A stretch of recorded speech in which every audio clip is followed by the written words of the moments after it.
the first question. Could you tell us a little bit in details about your listening methods and its differences from others? Oh, actually, I don't. Good question. I don't think that I have anything special. I'm basically stealing. I'm taking some really great ideas from different people and putting it together and presenting here in Vietnam. But it's nothing that is new, I think. It's nothing that is totally mine. It's not original. I copy, I steal, I swear. It's me. Yeah. But there are a lot of things available, and there's a lot of things out there that most students here, they don't know. So I feel very lucky that I'm saying, well, I could talk about this, and I could talk about this point. And knowing your learning style, for example, as we talked about today, that's very helpful for students who are trying to study a language. And so yeah, I like to bring different things together, but I don't have one style.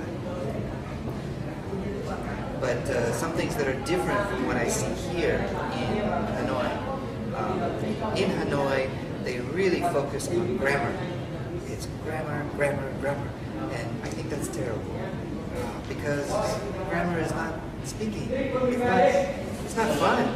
It's super boring. And it kills like anything. You know, you don't want to study any language if it's just grammar. When I was young in school, I had to study Latin. Nobody speaks Latin. There's only grammar. So it was so terrible. So bad. But language should be fun. It should be interesting. You should want to try to speak as much as possible. So I really promote that. Not so much grammar. You need a little bit, but really, really speaking. Because when you go to a company, they don't ask you, can you conjugate verbs? No, they ask you, do you speak English? That's what they ask you. So that's the most important. So I focus on speaking more than what they do in Hanoi sometimes. Speaking, listening is very, very important. Grammar. So, in your opinion, which skills should we focus on? First. Everything. Listening and speaking. You should focus the same way you learn Vietnamese. When you were a baby, first? yes, when you were a baby, you just hear things. And then when you're a baby, you learn one word, mama, you know, or you learn 2 words, more. And then you start having little sentences in Vietnamese. I want more. Or I need to poop. Or, you know, whatever you learn very basic sentences. You had just a few words. You didn't study grammar when you were a baby. So don't study English grammar first.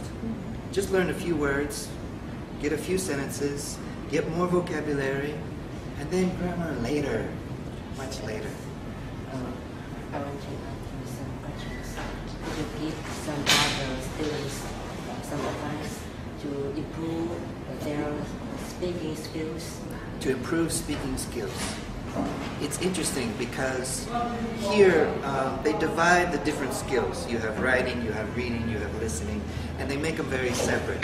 But to have the best speaking skills, you need to have very good listening skills. Now don't listen to a CD. I told you before, that's boring. And you don't understand. And you don't see the person talking. It's just like, you don't understand. Now don't do that. Watch TV, watch cartoons, watch video, and listen very, very well, and repeat. A baby does that. If you've ever noticed, a baby will hear something and then repeat. And then everybody's surprised. Oh, look at him! He said water! Oh, great! You know? And do it the same way. Do it the same way. You learn your first language, you learn the second language the same way. But good listening skills is important. Try to speak as much as possible. Listen and repeat. One of the best things to, if you can, one of the best things is to record your voice. Record yourself, because you don't hear yourself sometimes. Record yourself speaking, read something, blah, blah, blah, blah, blah, blah. And then play it back and go, oh, I said that? Oh, wow. And then you'll advance much more quickly. Try to talk as much as possible. Practice as much as possible. Every day, a little. You don't have to do 2 hours, that's too long. But a few minutes every day, better, better, better. That's good. What you know, as English is getting more and more important in Vietnam, so people are pouring money to improve their English skills. However, I see so many people fail to master English and so many others are still struggling. So in your opinion, what are the reasons for their failure and how this method could address their problems? That's an interesting question. Yes, there are a lot of English schools and everybody seems to be pretty terrible. Well, I think it comes down to when you were in the younger school, you had to memorize and repeat, and then you could forget it. You know, it was just what did the teacher say, repeat what the teacher said, and then you can take the test and then forget it. You know, but with English, with language, you can't do that. You have to practice every day. So this is different for many students. This is something I can't just memorize it, give it back. I have to actually build from it, you know, make a foundation and build from it. And that's really hard for a lot of people. Also, many of the English schools, sorry English schools, I love you guys. But no, they're terrible. They have their methodology, they have their book. It doesn't care what English you need, you follow this book. And the book is not maybe what you need. You shouldn't really follow one book, you should have 6 books. And you say, today I want to do this one, you know. It's up to you. It should be up to you. This is your language. It should be up to you. You should learn what you want to learn. Now, the book says you need to learn conjugation of verbs. Ugh. No. You want to learn, how do I say, what's up? You know? Yeah, you want to be able to speak to people. So learn what the language that you want to learn. Make it fun. Make it interesting. I think that's good. If you make it fun, people will be more interested. Many of the schools here, not fun. No fun. Fun is not allowed. They're too serious, right? Yes. And also the quality of the teacher. Be careful.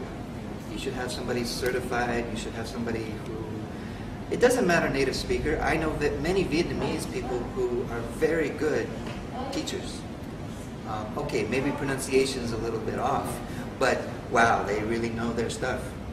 And sometimes I like a Vietnamese teacher because if you make a mistake, I don't know why you make this mistake, but a Vietnamese teacher, he knows why you make this mistake, because in Vietnamese it's this way. You know?